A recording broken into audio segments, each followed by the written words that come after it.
Mhm. Okay, I have my glasses on so I can see you.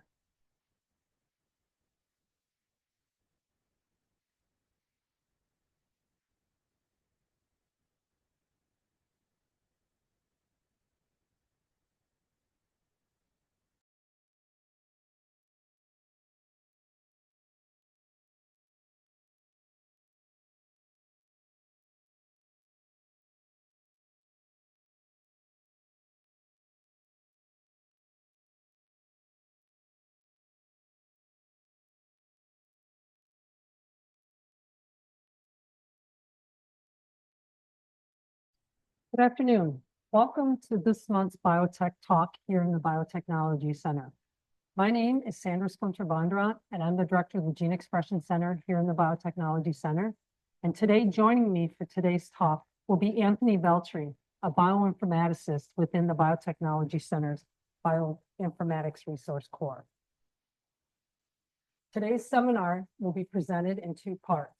I will go through the transcriptomic pipelines available in the Gene Expression Center, while Anthony will cover the data analysis options available in the BRC. All three pipelines, bulk, single cell, and spatial transcriptomics, have a full service option from library prep through sequencing and data analysis available in the Biotechnology Center.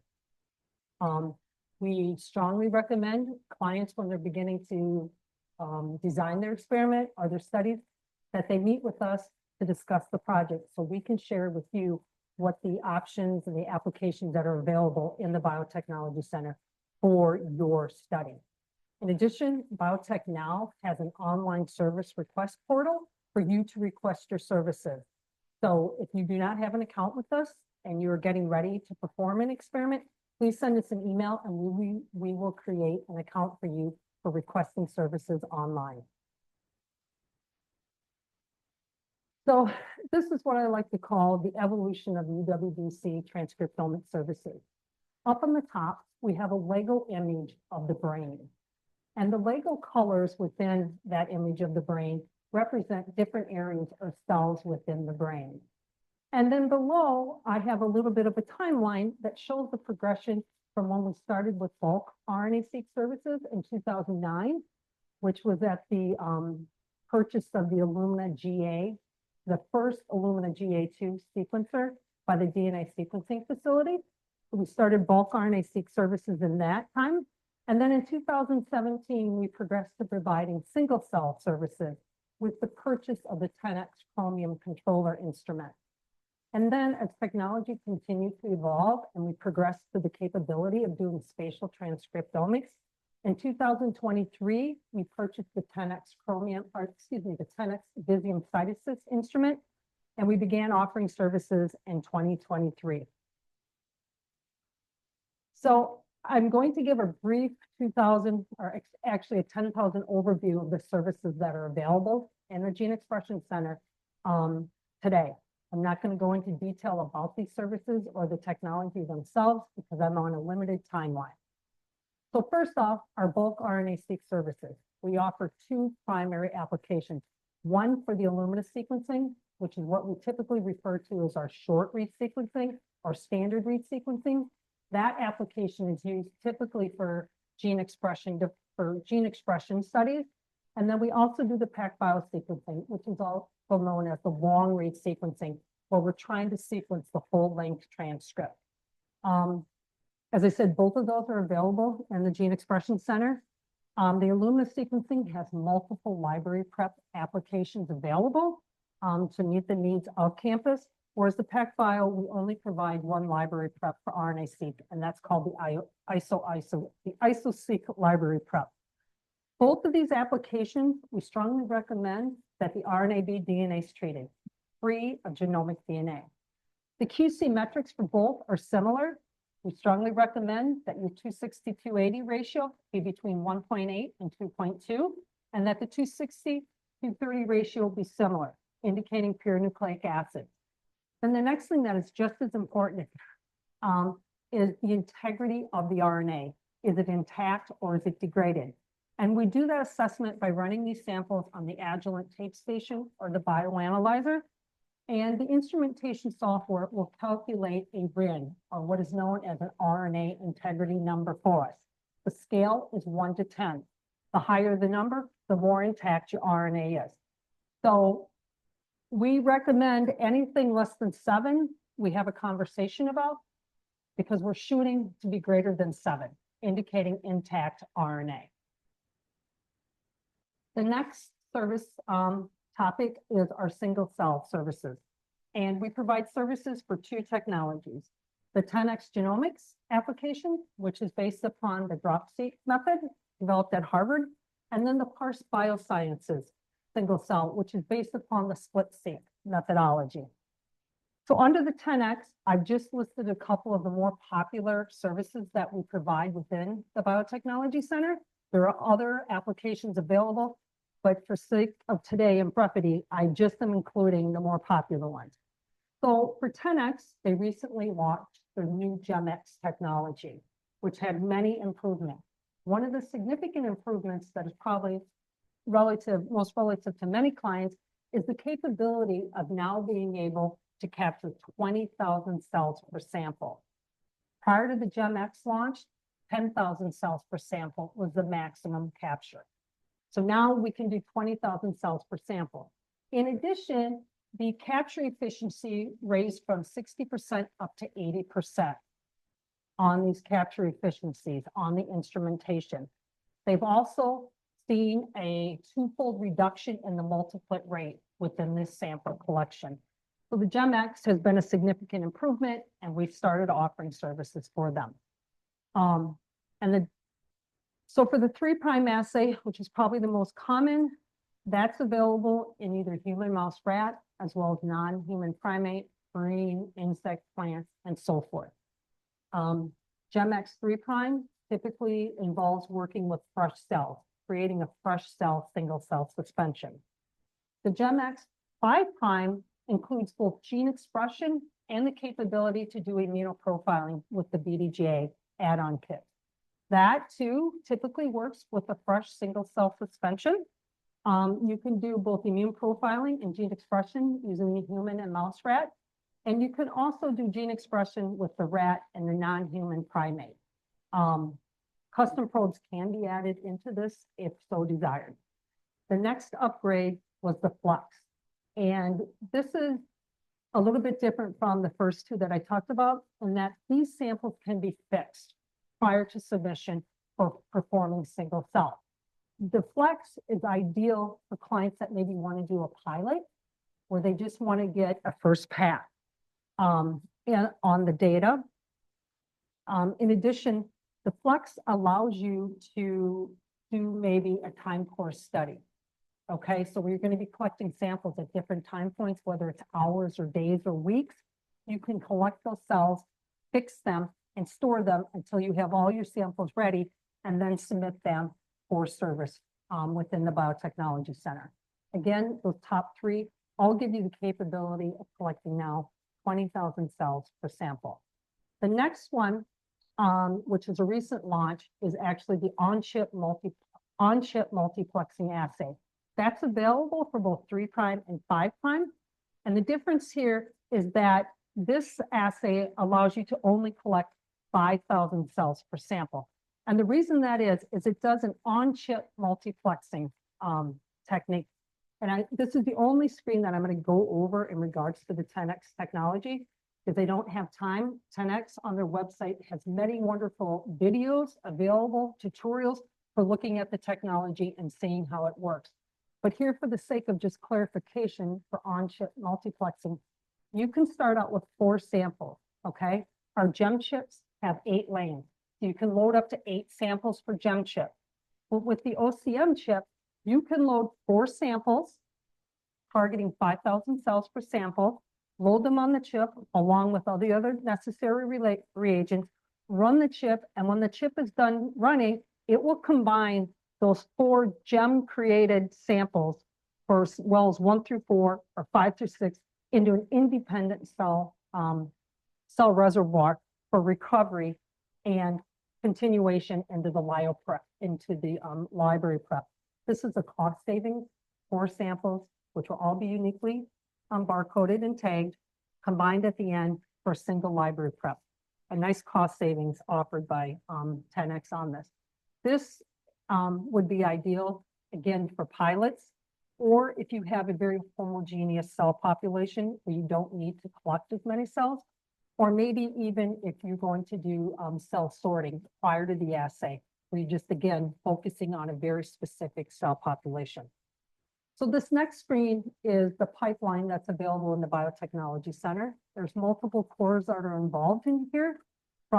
We now have a satellite flow facility here where clients can sort their cells within the building and then hand them off to the Gene Expression Center if they'd like. The Gene Expression Center works collaboratively with the DNA sequencing and the Bioinformatics Resource Core. So this is the pipeline that we have set up in place. The first thing that we ask again is that clients talk with us before they start their experiment to learn and they find out about what our capabilities are here in the Biotechnology Center. So the research lab, that's the start. Researchers are responsible for creating their own single cell suspension because you know your cells and tissues better than we will. 10X Genomics has multiple protocols available on their websites for various samples. I suggest that clients look at the 10X website on their support page because there's multiple protocols there. If you don't see a protocol for your particular cell type, don't hesitate to reach out to them because they are very helpful in helping you identify the appropriate isolation method for your sample of interest. So researchers are responsible for that. What we strongly recommend before you scale up to do this large scale experiment, while you're optimizing the creation of your single cell suspension, you should be doing mock measurements. You can do them either with us, with one of our staff, or you can do them in your own lab. When doing these mock measurements and creating these single cell suspensions, it is very important for 2 to 3 metrics. One, that these are truly single cell suspension, that you don't have a lot of debris in it or clumping of cells, because those will clog the instrument, okay? The other important thing is that you have a high level of viability. It's not ideal to work with dying cells if you don't have to. We like to see viabilities of 70% or greater. The higher the viability, the better your data is. So once a client has figured out the necessary things to create these high quality single cell suspensions, they then ensure that they have coordinated with the Gene Expression Center for a time slot to bring over their samples for us to provide service. So once that is done, and on the appointed day, the client will come to the Gene Expression Center, hand off their samples. We too will do another quick check of the cells to check for total number of cells and the viability on our automated cell counter in the Gene Expression Center. If there is any concerns, we'll share that with the client because it's the client's experiment, not ours. If we have concerns, we're going to refer to you. We'll share our expertise and are making a tentative recommendation, but it's your experiment. It's up to you to make that no-go decision. Once we have a go decision, we will immediately start the library preparation procedure.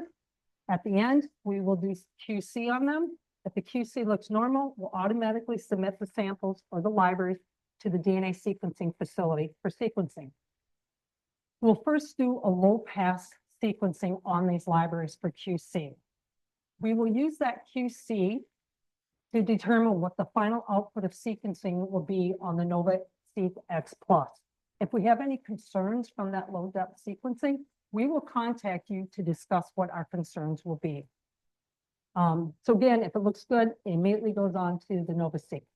When the NovaSeq sequencing is completed, you will receive an email notification from the DNA sequencing core notifying you that your data is available on the biotech server in the PI's file directory. If you also chose to use the bioinformatics core for data analysis, they also will receive an email notifying them that the data is available and to begin performing the data analysis. I have an asterisk up here because, as a reminder to everyone, of the data retention policy here in the Biotechnology Center. We have a data retention policy that once your data is delivered to your file directory on the biotech server, you have 60 days before that data will be deleted from our server, okay? As a great backup for these large data sets, we strongly recommend that a PI sign up for free data storage from Do It. Do It provides every UW-Madison campus researcher up to 25 terabytes of free data storage. So if you have a research drive and it's affiliated or connected to your biotechnology account, your data automatically, once it's delivered to the file directory for that PI, will be synced with that PI's research drive, and it will be transferred to the research drive for that PI. You don't have to worry about your data being deleted. It will be on the research drive, okay? So we strongly recommend that you sign up for Research Drive. If you're not sure if you have Research Drive, if you're a grad student, postdoc, or the PI yourself, send us an email. I can look at your biotech account and we can tell you whether or not we have Research Drive associated with your account here in the Biotechnology Center. Okay, again, I'm not going to go through the technology because I have a lot to get through. I'm running behind. The next one is our parse single cell services. This pipeline is very similar to the 10X. Clients are responsible for creating their own libraries. The difference here from 10X is that parse only works with fixed cells. So once you optimize creating that single cell suspension, you will fix your cells. Then at the predetermined time, you will bring your cells to the Biotechnology Center. Again, we will do a QC of those cell suspensions on our automated cell counter, perform the library prep, submit it to the DNA sequencing core for sequencing. And then again, if the bioinformatics has been tagged for support, they too will receive the same email notification when the data is available. Again, I have that little asterisk as a reminder. We like to have Research Drive associated with the PI's account. This is just a quick overview of the split-seq method that I don't have time to go over. Parse also has an excellent support available on their website, so you can look at this tutorial in greater depth following this. Okay, finally, the last one that I want to cover is our spatial transcriptomic services. So within Gene Expression Center, we have spatial transcriptomic services available for the 10X Visium CytAssist application, okay? We provide services for the newly released HD Visium assay that actually has single cell resolution down to 2 microns. That's available for both human and mouse. The capture area that's available is a 6.5 millimeter squared area. And there are 2 capture areas on a single slide.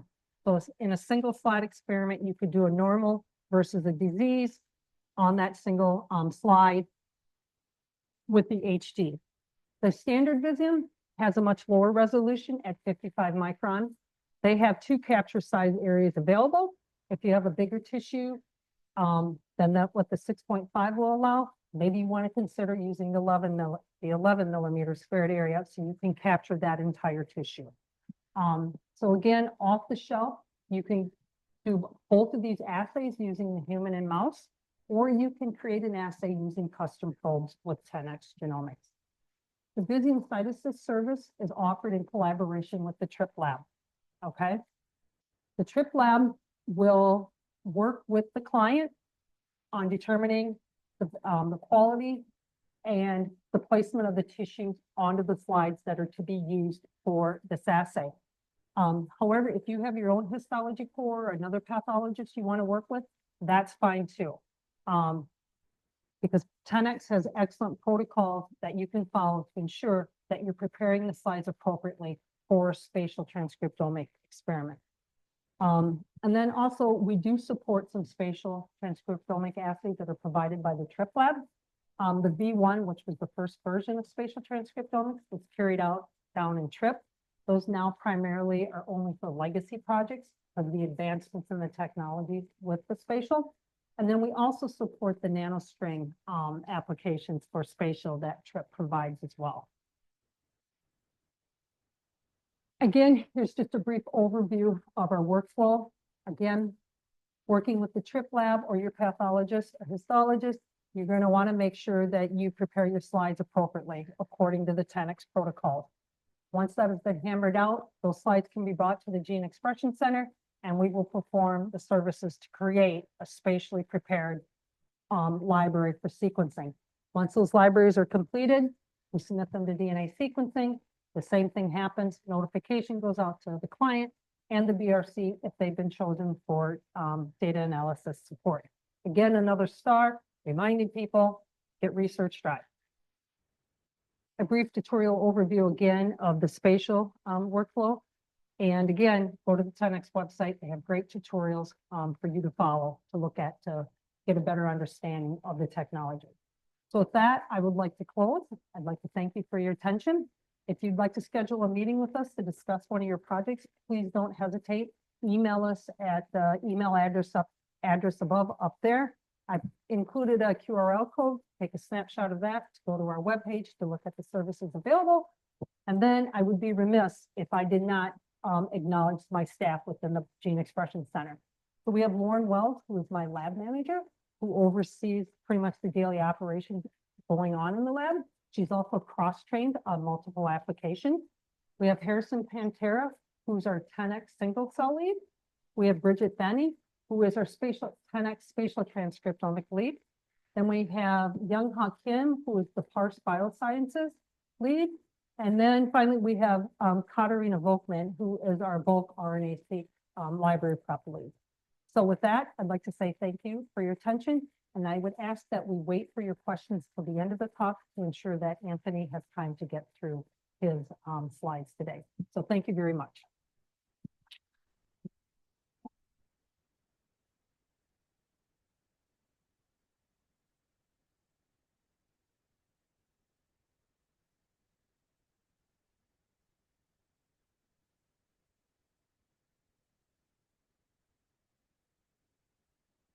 All right, thank you, Sandra.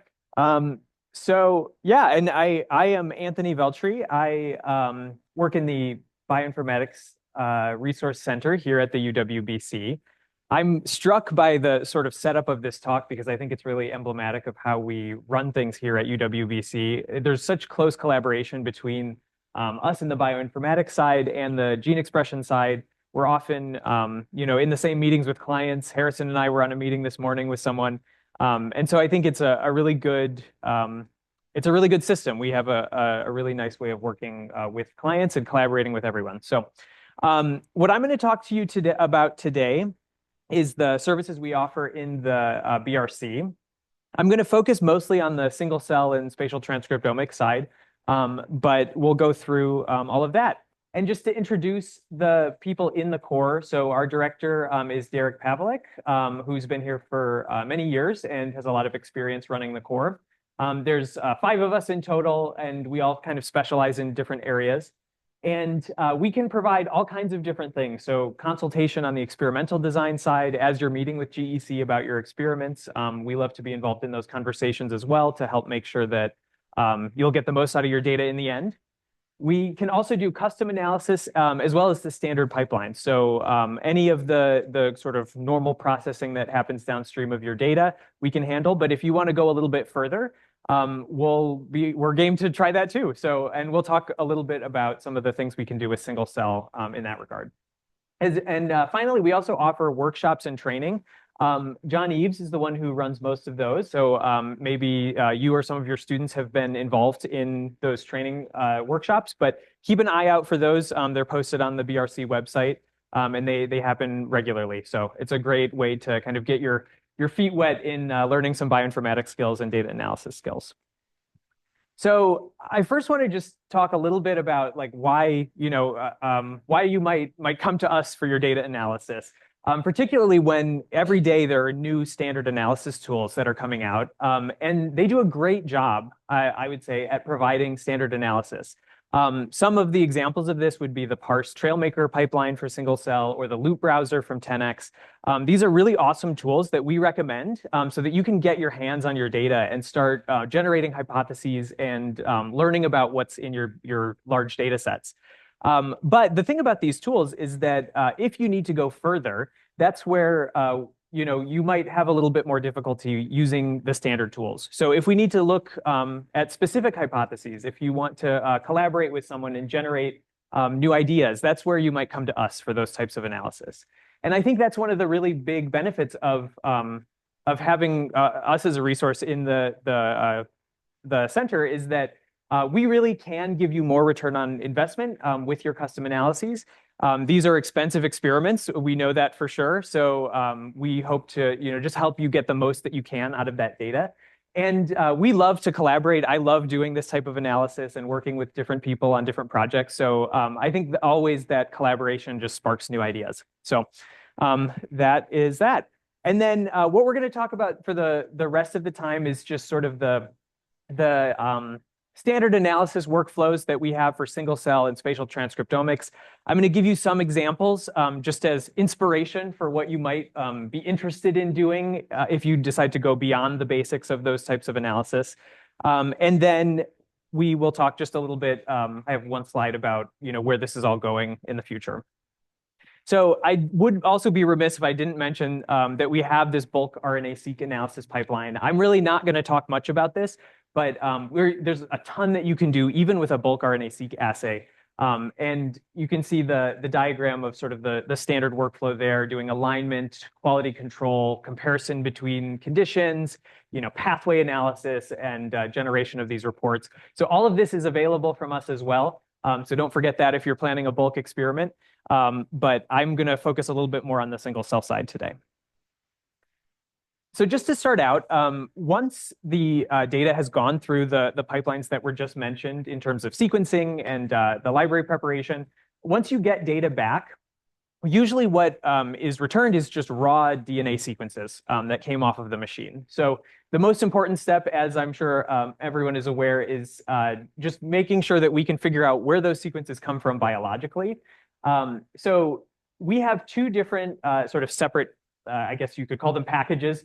The upstream analysis would be processing that raw data in a single cell context. That means either the cell ranger or the parse analysis pipelines. And this will help you go from the raw reads to biological counts. So this would be, in this particular cell, how many counts does this particular gene have, gene expression? We also do a pretty comprehensive QC review after those pipelines, just to make sure that before you dive into the rest of the analysis, that there are no red flags. This can also help us if you're planning sort of a pilot experiment or doing things in the future. This helps us just dial in on what might you need to change for next time to better optimize experimental conditions and that sort of thing. And then we will deliver the data to you from that. So all of that, we have this sort of standard package, which is priced per sample or per lane. And once we do that, you'll have looped browser files, you'll have a Trailmaker upload, you'll have just everything you need to get started with those standard analysis tools that are available to you, as well as the gene expression matrices if you're collaborating with someone who's going to do other analysis for you. So you have all of that available to you. But if you decide to come to us for that downstream analysis, we have a couple of options on how that works. So either we can work on an hourly rate where I would just sort of log my time that we run on your project and you would be charged in that way. Or if you're thinking of sort of a long-term set of experiments or a larger collaboration, we can also have you sort of sponsor a % effort on one analyst to sponsor, just have kind of continuous access over the course of a project. So that would be a % effort basis.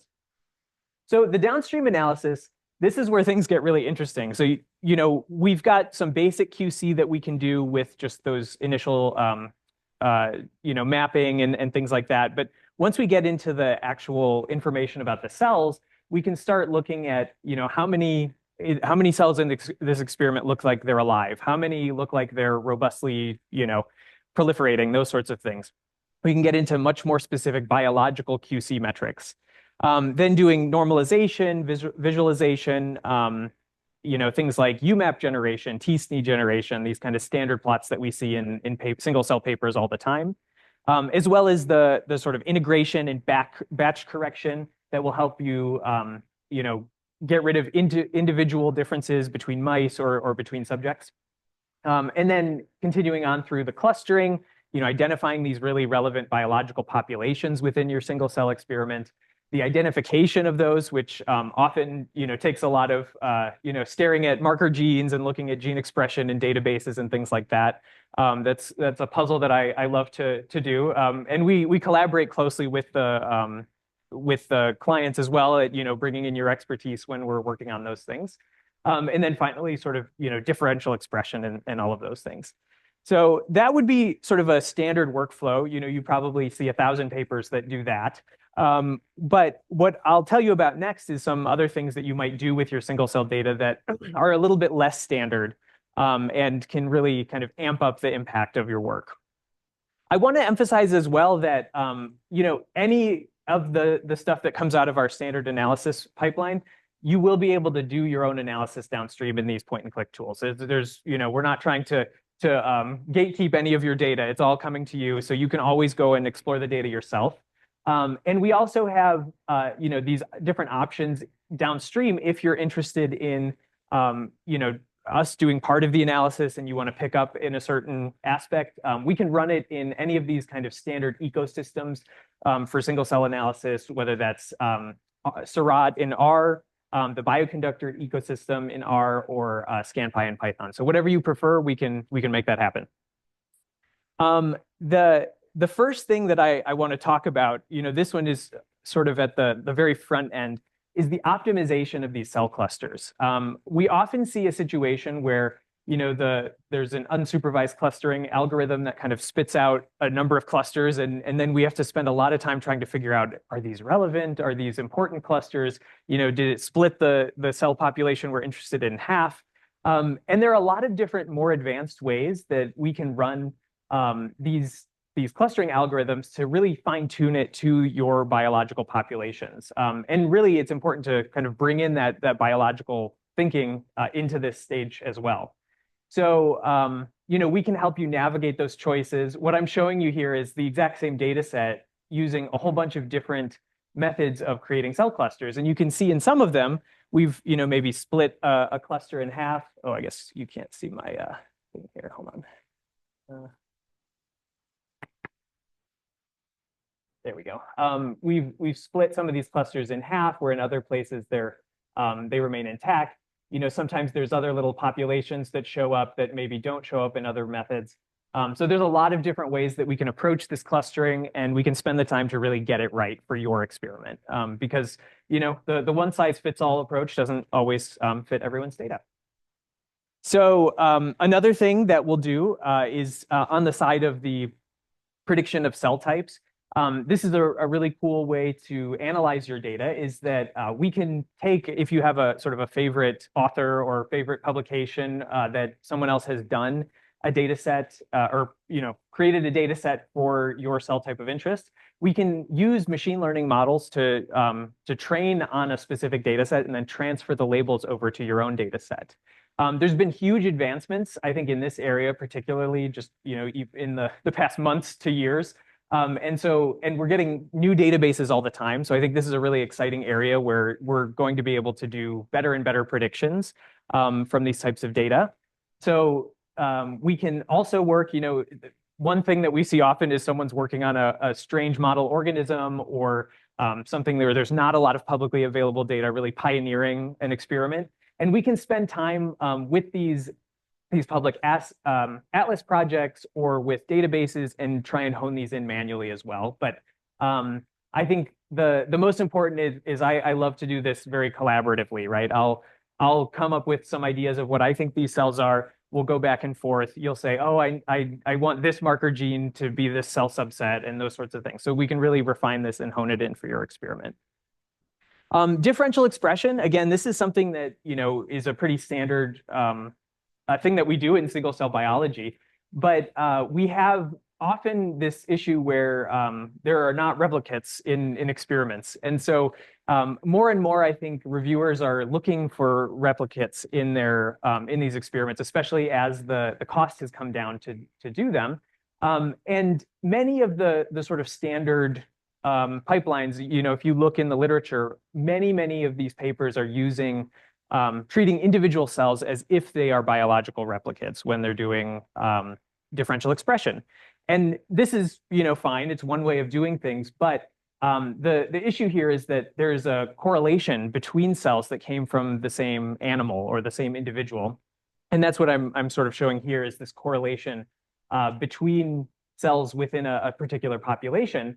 And the problem is that it inflates p-values and it causes a higher false positive rate. So this is something that we can help you overcome. A lot of the, again, the standard analysis tools will do things this way. And we can sort of overcome that by taking into account information from replicates and making sure that your differential expression is sort of more statistically sound in that way. The other thing that we can do is take into account other complex batch variables, like, pretty much anything you can think of. We can help do the analysis using a linear modeling based approaches. This would be using tools like MAST or DE-seq2, using those pseudo bulks, style analysis to try and really get more specific differential expression and separate things. So this is what I'm showing you here. This is from a course that we ran earlier this year in one of the single cell training course that we ran here.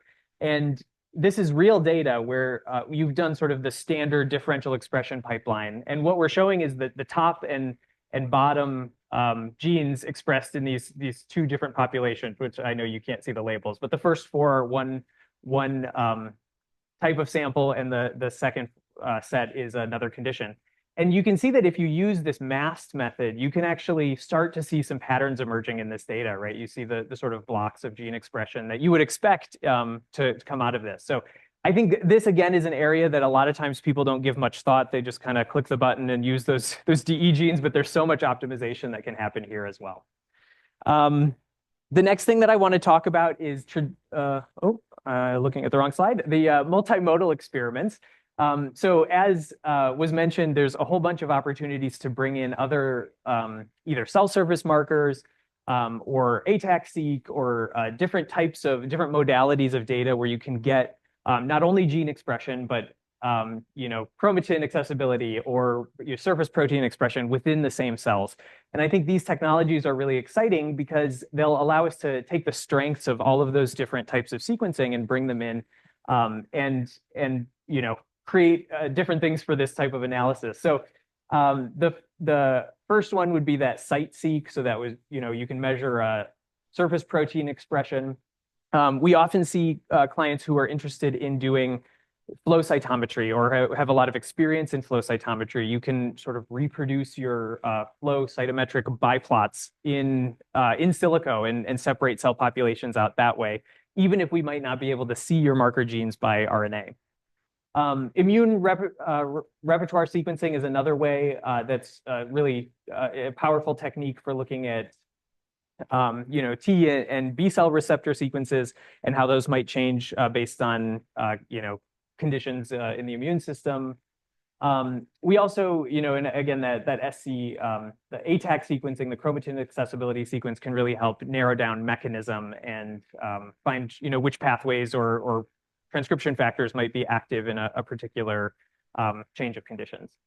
And what I'm representing down here at the bottom is the fact that we can take these different modalities and not only analyze them separately or correlate them, but you can actually create joint analyses, really like integrated analyses between them.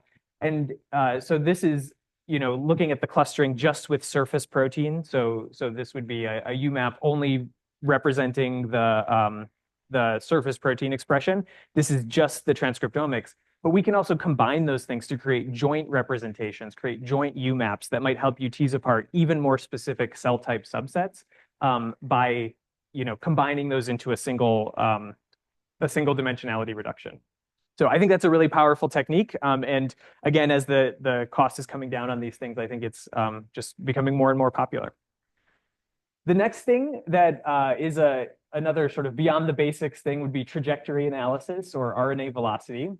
As we all know, I think often we like to try and cut cells up into these little boxes and put them in neat categories, but biology doesn't really care how we like to separate things. And often these processes are very continuous. You think about differentiation or hematopoiesis or any of these processes where there's just a continuation of change in a cellular state.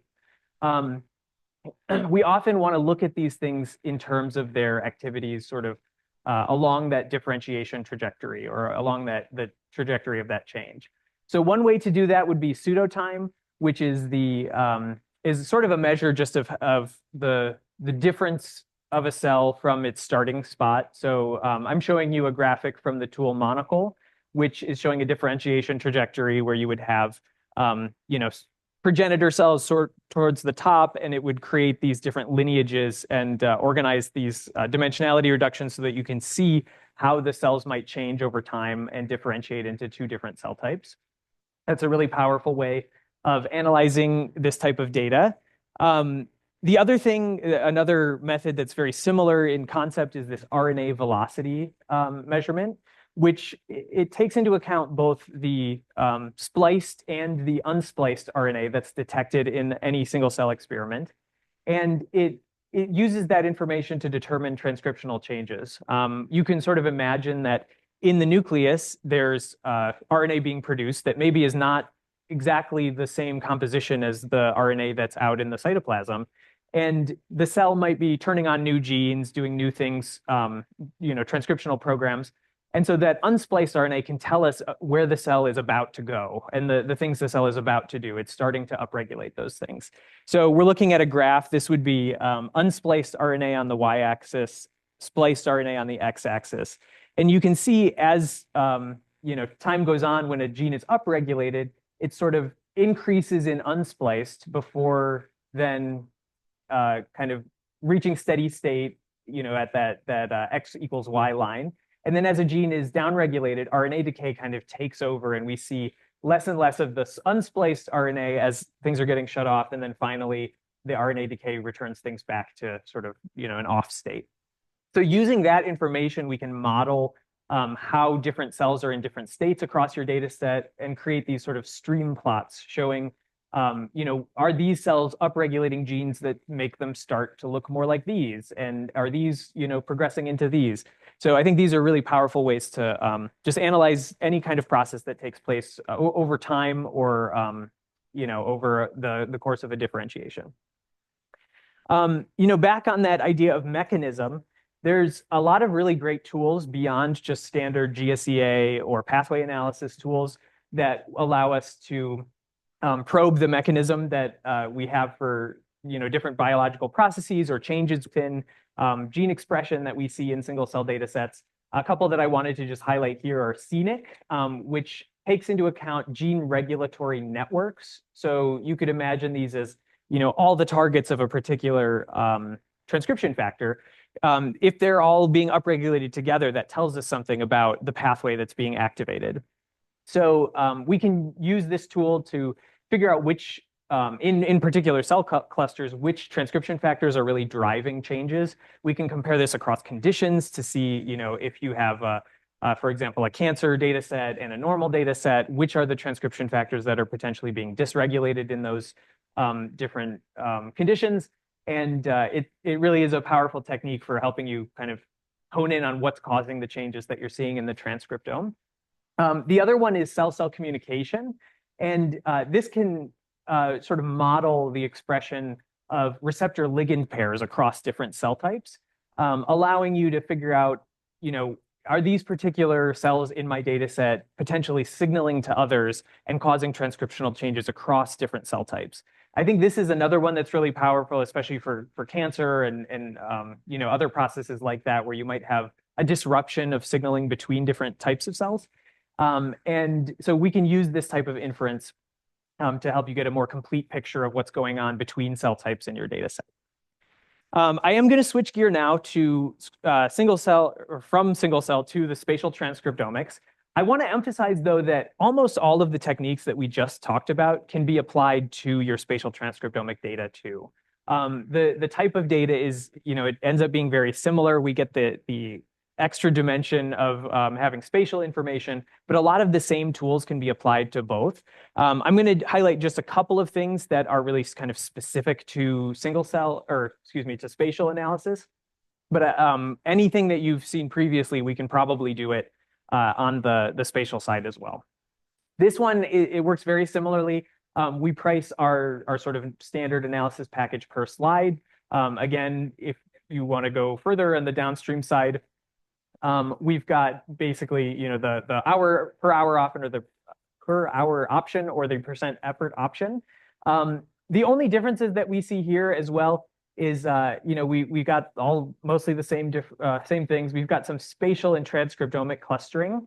And we will also handle all of the image alignment for you.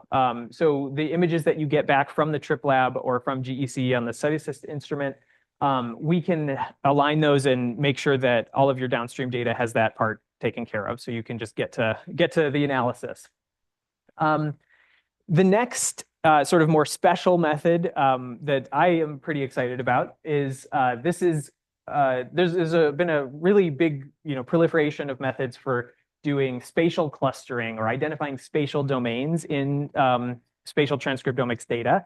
And one of the ones that I think is very cool is that people have started using machine learning models and neural nets to be able to take not only your gene expression data, but actually take into account the image that you put in to, from your histology. And so these kinds of tools can not only identify regions of gene expression across a slide that are contiguous with respect to the counts of RNA that we detect, but it can actually take into account the features, the contours of your histology image to help refine those differences. So I think this is a really neat tool, and I would love for someone to bring me a data set so I can do this on it. The other thing that we can do is also, you can look at differences not only in your differential expression for conditions, but also identifying genes with really high variance across space. And so you can identify, genes that maybe are expressed in a certain layer of the tissue that are not expressed in deeper layers, and really, refine those differential expression metrics to take advantage of all of the spatial data that we have available. I would also be remiss if I didn't mention deconvolution. I think there's been a lot of advances in terms of the resolution of these experiments, with Visium HD coming out recently. And so this is becoming, I think, maybe not less important, but we're getting closer and closer to that single cell resolution. But on any of the sort of standard techniques, we can also figure out if you've got multiple cells that are overlaying a particular pixel on your transcriptomic data. We can do deconvolution to help figure out which cells are present in those different regions in terms of percentages, and as well as sort of do imputation to separate the different gene expression from a particular cell type versus another, even when we don't have that really specific single cell resolution across the image. So these are all tools that are available. I think these are really powerful techniques, and anything of the above we can do with the spatial transcriptomic data. So just to end here, I want to emphasize that these fields are really evolving quickly. I think anyone who's been doing this for a year or two can feel that it's moving very fast. What I've highlighted here on the right is some from this particular website that's tackling open problems in single cell biology, and has identified some grand challenges for the analysis of this type of data. And you can see, if you check back every 6 months, there's more and more data sets that are uploaded to this website where people are making advances all the time.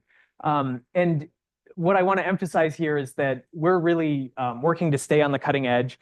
Both GEC and BRC are working to make sure that we are analyzing the data that comes through to the best of the techniques that are available at the time.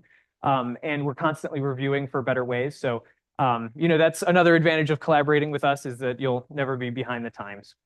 So yeah, I just want to thank everyone for listening. Thank everyone in the BRC and GEC for all the work. And I think we will take some questions now.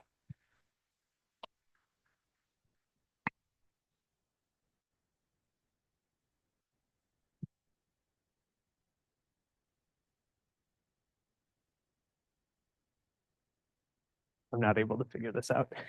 Did you? Oh, there we go. All right. Oh, and we're yeah, so if anyone has questions online or in person, feel free to raise your hand. Or if you have an in-person question. Yes.